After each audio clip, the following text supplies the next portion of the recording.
Welcome to Shaken and Disturbed, everybody. I am Father God Daryn Carp here with. I'm Where in the are you? woods. Yeah, where? Into the woods, the time is now. We have to live. I don't care how. Name that musical. I think I'm set. I think it's Into the Woods, but I'm Ding, set ding, on. ding. Yes. Oh, I was thinking because we're at a true crime podcast, maybe it was a little bit more Blair Yeah. Witch Project. Oh, have I But talked about this? I don't like that movie. That is a dark-sided movie, and I rebuke it okay, in the name of the Lord. I think that we did talk about it. I never saw it, and the reason I didn't see it is because all the previews, because it was shot like this with like a shaky hands Yeah, like with a this, like handy cam. Yeah, I knew exactly. I was gonna get sick, so I never saw it. And now I just Well, feel like it's just too late to see it. no, Darren. In fact, I think the final scene of that movie is so fucking scary to me Should I that watch you it? should watch it because I just know that you're going to get freaked out. Now, and I don't want you to watch it in the middle of the day. Don't watch it at high noon, the middle of a lunchtime. Oh, high noon. Oh, now you're gonna This put in is requests for when I this watch is things. this is a after hours, the shades are drawn, Oh, popcorn has popped, no lights are on type of movie. And yeah. you can watch it on your gigantic TV that is the size of a wall. Okay. And I would really love to hear your movie review about it. By the way, this is coming out on Sunday for those of you. Tell everyone what's going on. If you're listening to it on Sunday, this is Oscar Sunday, Hollywood's biggest night. Please check out E after the Oscars. You're going to see me as their film expert. It's live on E. I'm going to be talking about everything that we saw on the Oscars and breaking it all down. I'm going to be watching it with all of you. So please check out E. I There you believe go. it is 7:30 to 9 p.m. Eastern? PST, so Oh, 10:30 PST. to about midnight on EST if you Okay. guys are around. But please definitely watch it. And John, can I watch the Blair Witch Project with my Pixar lamp of a dog? I know. By the way, we'll put a link in the show notes for that. So go look for that if we can. Um, yeah, you can. Darren talked about this on our recent NMR episode, which is available now. Tell And if everyone you're a how she's patron, doing. definitely check out our Patreon because I posted the cutest pictures of her. That's John true, did you that for did. me. She just got my baby girl Snoop just got spay, so she's in recovery. It is such an intense procedure for little I girl know. puppies that she can't scratch or anything, so she's not happy with the suit. But I bought her a body suit so that way she doesn't have to wear the cone, and I think so that because she just can't lick or aggravate the scar. Right. But That's she really does what have it a cone is. though, right? She has a cone on right now, but she hates the cone, so we got her a bodysuit, Oh, I and that's see. going to Okay. cover her body so she can't lick the Go scar. lick It's to a it. little Okay, bit more gotcha. protected. So Okay. I think it's going to be a Poor little bit little easier. baby. Yeah, because imagine if your peripherals were all back, I know. bad. I wouldn't be able to deal with that at all. But real quick before we get into this week's case, why are Oh, you yes. in the Blair In the Witch middle of a Project forest in the Blair Witch Project. Well, I mentioned with this on the other. magic over there? You I can know well, it's Magic is over sorry, here. it's Ozempic magic. Ozempic Magic, he is not that skinny. He is Magic not, is not that sweetie. He's not skinny. that good. Yeah. Well, I was looking at our background. I mentioned this on a recent episode of NMR. The background that I had was pink, like our colors, and it was just making my face look a little too pink. So I have this one temporarily. I'm gonna repaint the walls in my virtual home, you guys, and then we'll be back to normal next week. But and anyone who's watching this on our Patreon early access or on YouTube, I just You wanted to still get a explain. healthy dose of Snoop. Yeah, yeah, Healthy exactly. dose of Darren's Snoop.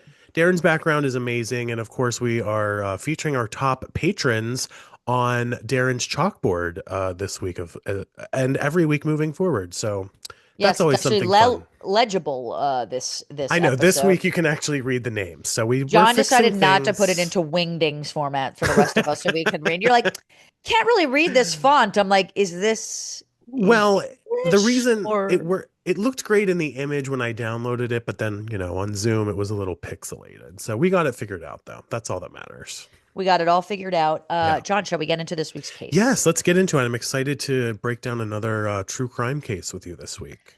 So Harvey Glatman was born December 10th, 1927 in the Bronx, New York. He's the only child born to parents Albert and Ophelia Glatman. You don't hear you don't hear Harvey too much anymore or Ophelia anymore. Yeah. Great names of a sign of a times. I will say shout out to Robin Ophelia Quivers, who is, of course, one of Howard Stern's longtime co-hosts. Yes, absolutely. That's the only Orphelia or Ophelia that I can think of, other than isn't there like a Shakespeare? What's the Shakespeare connection? keep going. This is Othello? I don't know. no, I know that's what Um, I was thinking too. Let me look but it up. anyway, so Harvey was an extremely bright child who did well in school and performed well on exams, even scoring 130 on an IQ test, which feels high to me. Feels high. That's high. By the way, Ophelia is a character from Hamlet. Hamlet, Oh, from a everybody. hammy. Okay, good. Hammy. Well, though Harvey was intelligent, he grew increasingly troubled as he got older. From an early, yeah, Sorry to interrupt you. I just wanted to go back to the IQ test really quickly. Have you ever had an IQ test? I'm just curious. I never have. I wonder what mine could be. never have. I mean, I've taken those like little quizzes online, That are 10 probably questions, not. it's like, and it's always, picture puzzles and things like that. Yeah. I think I'm comfortable to know that I feel like I'm not dumb and I'm not in Yeah, Mensa and exactly. like I'm good, Let me put like it this way. I thought I was doing an IQ test halfway through. I'm in a Harry Potter house. I'm like, well, that didn't tell me anything. you thought you So were doing an IQ test halfway through, you've made a it's like casserole and you're like, how did Ravenclaw. this happen? Yeah. Halfway through, I've got a casserole in the oven. You're What? like 1/3 cup plus a quarter cup. What is that? Oh I'm my dying. God. Stop. So Harvey was intelligent, but he grew troubled as he got older. And Oh no, adding fractions. oh no. Anyway, From an early age, he started showing troubling tendencies. So yes. while enrolled in Boy Scouts, he grew fascinated with ropes. Not anything out of the ordinary. I mean, some people, you can be a sailor and really be good at tying knots, for example. Like, you have to be kind of interested in ropes. There's ropes courses, things like that. But here I Yeah. have a feeling it's going to be a little bit more nefarious. When he was 12, he developed the Yeah. habit of placing a rope around his neck, running it through the bathtub drain, and pulling it tight against his neck, hoping Oh to choke on God. it. Yeah, that's not good. We're not a I wouldn't good even path know. forward. I mean, my Pixar lamp can't even handle a fucking cone around her neck for 24 hours. I don't, I'm not a parent, but I don't know how I would even handle this if I saw this with my kid. I know, Is especially this at just this. Yeah. exploring and being, dumb and sort of not understanding consequences? Or is this sort of a nefarious habit that you have to kind of watch out for? Well, and then like let's say this is what the late 30s, early 40s at this point, like there might not even be a lot of resources about like mental health and what this means to I even go doubt figure it. out. Yeah. Maybe I think you instinctually know that this is probably not normal, but at the same time, you kind of don't really know what How to is handle normal, it. what it is. Right. So Harvey's mother consulted a family physician who said he would quote unquote grow out of it. Right. Totally possible. I mean, kids do Mm, weird shit all the time. yeah, that's true. You're right. In his teen years, Harvey developed a habit of breaking into women's apartments to steal Oh, items. just a little Okay. habit. Yeah. And over time, this behavior began escalating into stalking and sometimes physically assaulting the women he targeted. This has obviously become now more of his personality and not necessarily just like Right. a weird quirk or trait. So Right. definitely troubling. Also, I wanted to tell you guys about an awesome new small business that's selling all kinds of amazing soaps and lotions and even lip balms. The company is called barebearsoapworks.com. That's Barebear. And now more than ever, it's important that we support small businesses, which is what Bear Bear is. We all know how important buying quality products from a small business is compared to something like Walmart or Amazon, right? And I actually know the guy that runs this. His name's Josh. He's a good friend of mine. And I asked him who buy these products exactly. And they look tailored for men, maybe like the branding is very kind of masculine. But he said that actually more women are purchasing these products because they prefer these kinds of scents over maybe like the flowery or fruity stuff that most of these big stores carry, which I thought was shocking. Is that true, ladies? I had no idea about that. So if you're buying for yourself or your partner or a friend, there's definitely something at Bear Bear Soapworks for you. Now, Josh sent me a couple of things. I got a couple bars of soap and a thing of body butter and lip balm. Let me tell you something. I'm very particular about these types of products. Once I've found something that I like, I don't go away from it. But I wanted to give this a try because I love supporting small businesses, especially if I know the person that's doing them. Also, I'll tell you, some big name companies have sent us stuff to endorse, and we've rejected it because I just didn't like it. I love Bear Bear products, and I'm not exaggerating. The soaps felt amazing. The lotion literally felt like like butter. It's called body butter for a reason. They're literally like the best smells I've ever smelled. Josh sent me an Aspen Lake and a Forest Fire scent soap, which were I'm not exaggerating, the best smells I've ever smelled. I'm so in love with them. The body butter is called Skinny Dip. Who doesn't love to do that? My favorite product that he sent me though was this hemp lip balm. It smelled so good. It kept my lips hydrated to just the right amount without feeling greasy. That's a really important thing. I don't like feeling like I got, greasy lips. I'm 100% honest, guys. I really do love these products, and you can love them too because Josh at Bear Bear has a special discount code just for you guys listening. Can you hear my cat screaming? Starting today, you can get 10% off any order of your products by going to bearbearsoapworks.com and using code SHAKEN at checkout. That's BAREBEAR soapworks.com for 10% off your entire order. Yeah, so Harvey was again in New York where he was arrested in August of 1945 and convicted of kidnapping and sexual assault.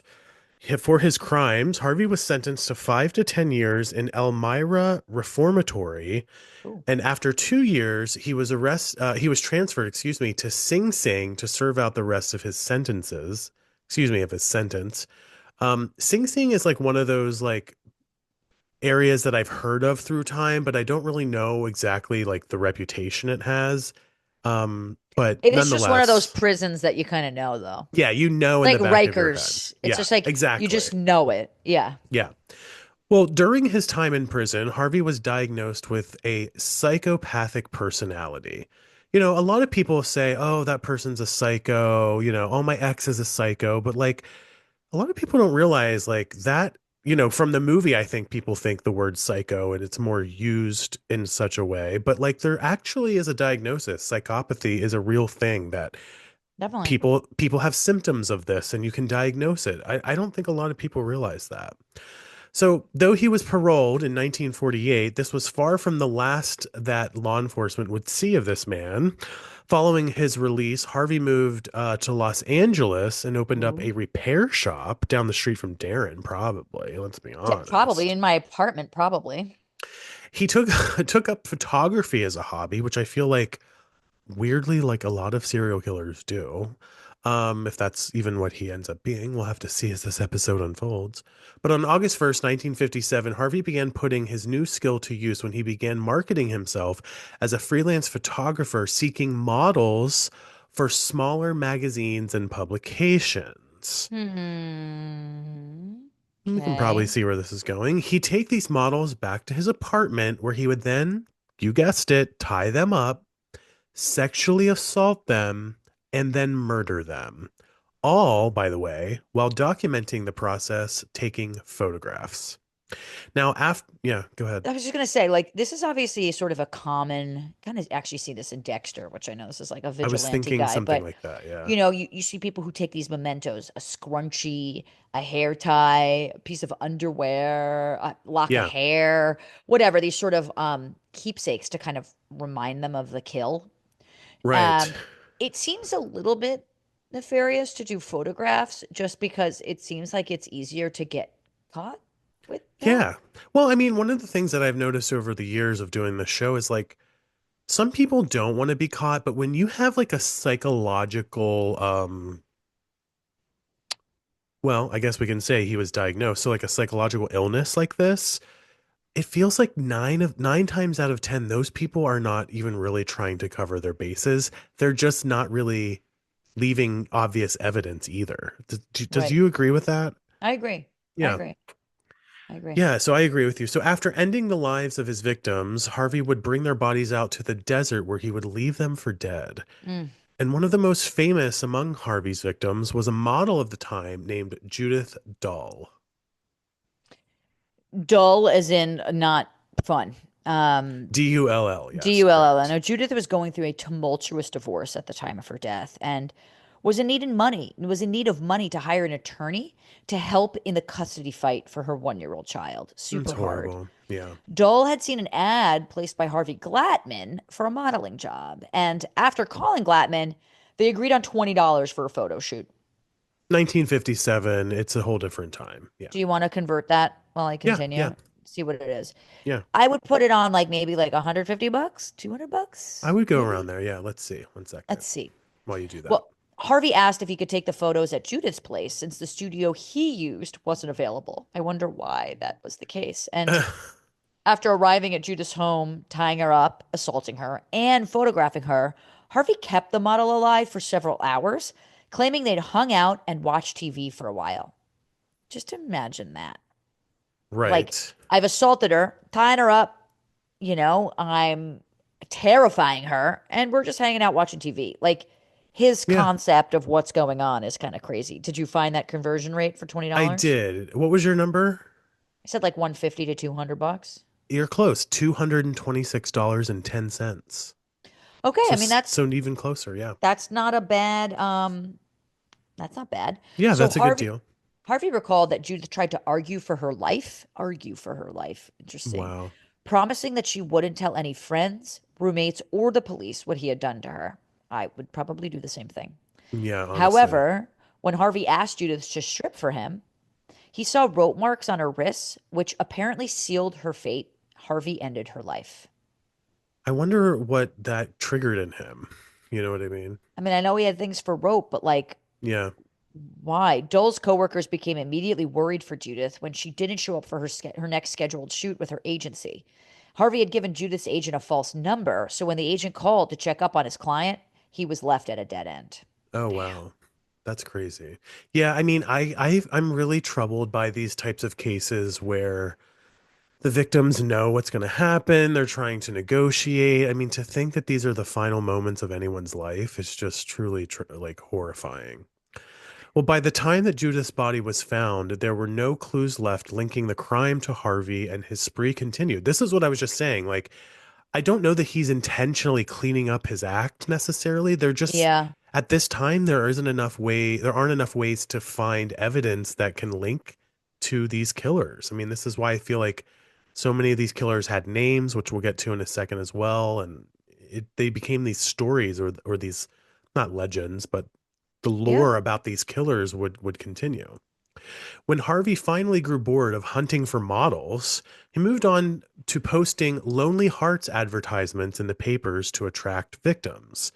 For those who don't know, Lonely Hearts are basically like romantic ads. Think like maybe Tinder and these, relationship dating apps. Long before apps were ever a thing, people would use the newspaper to And just so potentially you know, date. this guy used to, his moniker was the Lonely Hearts Killer. That's So right. that's, and the Yes. Glamour Girl Slayer As a was another name, exactly. just as a reference to these modeling, things. Exactly. So yeah, He knew these would be easy to get away with because it was unlikely that these lonely women would even have anyone looking for them, which is a whole other terrible. level of sick. This is how Harvey actually met Shirley Ann Bridgeford, excuse me, a divorced 24-year-old who lived with her mother and two children in Sun Valley, which is near Los Angeles, right? Daryn, you're our new Los Angeles geographic expert. I can't speak. I'm sure Geography. there's Yeah. Sun Valley, California, That's it. which Yes. is, includes like it's like Burbank, North Oh, Hollywood, okay. Gotcha. Panorama. There's also There you a go. Sun Valley, Idaho. Probably not there since this is happening in the LA Just telling area. you. Yep. Just No, telling you. and that's why we keep, guys, this is why when Daryn and I decided to do this show, it's like she will know that there's not just a Sun Valley. She'll know that there's We knew another that one that was going to be thousands the of miles case. away. Right. Thank I you. knew I Yes. wasn't going to get my Christmas gift. You knew I was going to know Oh, about Sun Valley. Oh, oh, okay. Oh, more on that on this past week's NMR. NMR if you're interested. Well, Shirley had joined a Lonely Hearts Club in Los Angeles in order to start dating again after her own separation. So that's another layer of this, right? Like these women are like down and out and like trying to find their way after tumultuous backstory, and then he's taking advantage of that. This is why, especially when Tinder was starting to come out, and again, it's not that women can't do this. I just think there's an inherent, it's easier to think of maybe another woman coming into your apartment. But even with Yeah. that, I would just never have a first date in your apartment. You just don't know. You Yeah, just it's don't know who's true. coming in. You don't know. No, you're right. Such a vulnerable thing. It's just kind of Yeah, scary. You don't know who you're meeting up with? totally. It's so true. On March 9th, 1958, Shirley was contacted by Glatman, who identified himself as a man named, quote, George Williams. Hmm. When Harvey, so now you can tell he is actually trying to cover his bases, right? Like he's got a new name. he's trying new ways to kill, whatever. So this isn't just necessarily a psychological problem, it's a premeditated thing as well. Right. So when Harvey picked Shirley up at her mother's home, he met her mother as well as several other relatives. The two left that night to go out dancing, but Shirley was never seen again. When police checked the dating club's registration, the description of Williams didn't match the appearance of the man who picked Bridgeford up. His residence turned out to be a non-existent address in Pasadena.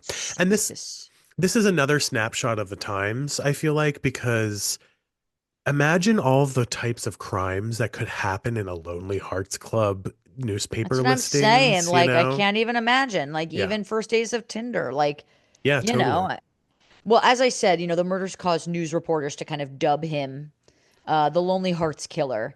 And however, this moniker is up for debate because due to like this is his other name, as I mentioned, due to most of Harvey's victims being models, he was also nicknamed the Glamour Girl Slayer. But at the same Right. time, I prefer Lonely Hearts Killer. It sounds like just of such a time, but Yeah, I agree. plenty of people kind of have double monikers, a Night Sure. Stalker, or just have Whichever one is the worst, I think we'll give to this guy. So, Yes, I'm not sure he deserves yeah, he doesn't anything get anything great. complimentary, but Harvey's horrifyingly good luck ran out shortly after his run-in with Shirley, and in 1958 he was caught in the act of kidnapping Kidnapping. my little kidnap Little over here. kidnap. Oh. Kidnapping a woman named Lorraine Vigil. And Lorraine Vigil, who answered one of Glatman's modeling ads, was driving with him to his studio when she noticed that he was heading out of the city. She began to struggle with Harvey, who pulled out a pistol and Oh tried to my God. subdue her by tying her hands. So at least she's smart enough to kind of pay attention to this. Now, during the struggle, the gun went off and Lorraine was shot through the hip Mm. before managing to wrestle the gun away from her attackers. She is What? Wow. incredible. Both tumbled out of the car just as a police car drove past, and the Wow. officers noticed the commotion and arrested Harvey right away. What are the fucking chances of that? Absolutely. Like, what a. The coincidence is like not even the right word for that.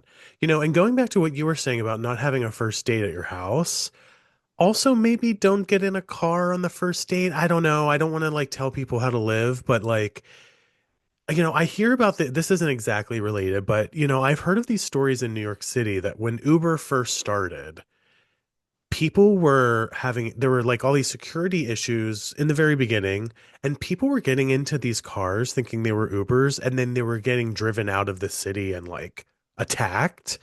And I still freak out a little bit when I get in an Uber, even though like I'm a large man that could handle myself to a certain degree, but to think about women in these vulnerable situations where the man typically could overpower a woman in a scenario like this, like a small car, like I that is think about it. terrifying. I Yeah. just bought Mace actually, just because Good for you. ever have to walk a puppy at night. You just never know. You Yeah, want to of be course. protected. It's kind of important to really think about those things because of the what if off chance that it Yeah, happens. it's Still true. rare, but you just want to be prepared. Yeah, absolutely. So Harvey, shockingly to me, quickly confessed to three murders and eventually led the police to a toolbox containing the pictures. Remember, he's a photographer that he had taken of his victims. Well, he's just leading them right there. This is what I mean. Like there's like the mental part of this is always fascinating Yeah. to me because you do hear about this from time to time. A lot of these people that have these weird little quirks that end in murder, they're also like, yeah, I did it. Right over here is where the body is, and da da da da da. Right.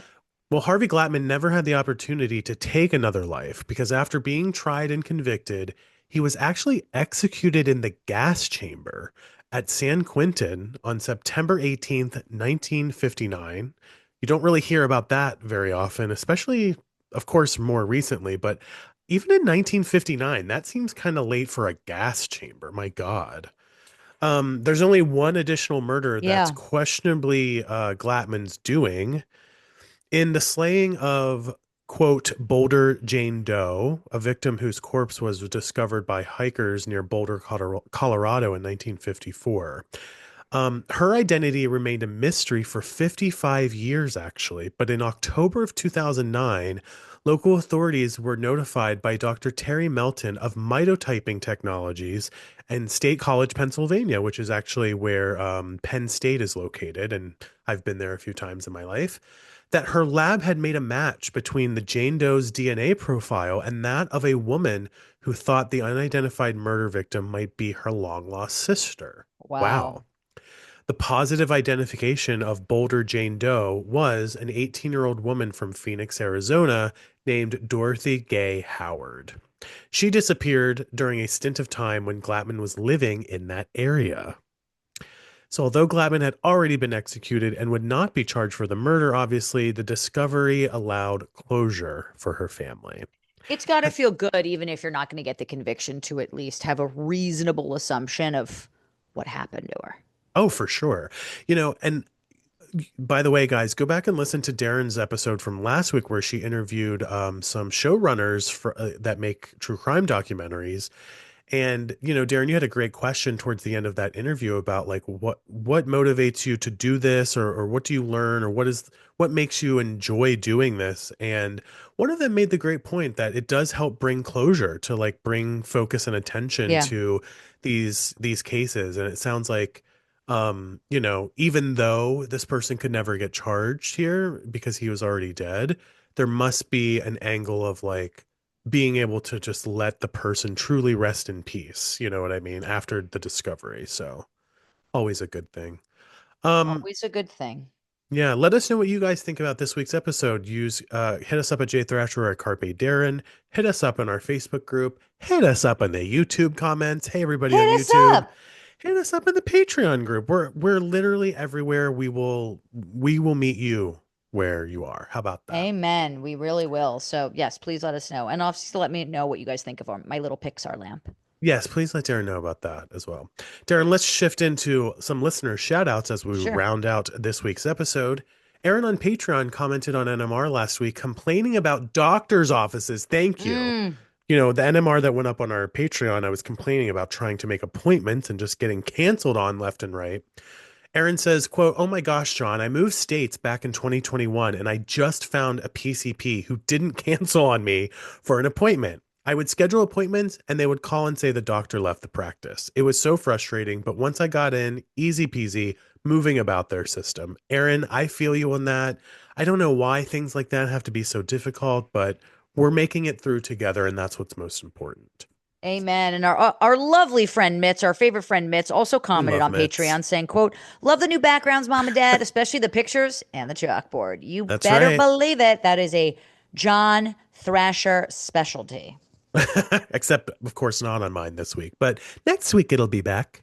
The Patreon party, by the way, you guys, is popping off. You can join for as little as $5 a month. Okay. Now, let me just say this, in an era, Daryn, where inflation is at an all-time high, eggs are now more expensive than a Patreon subscription. And I want to just mention, we have never raised our prices for our Patreon. Thank you very much.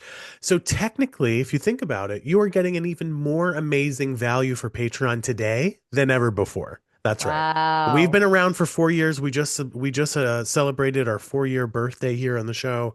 So, by the way, if you subscribe to that top tier, you can get every single thing that we've ever posted over the last 4 years and will post for the next many years.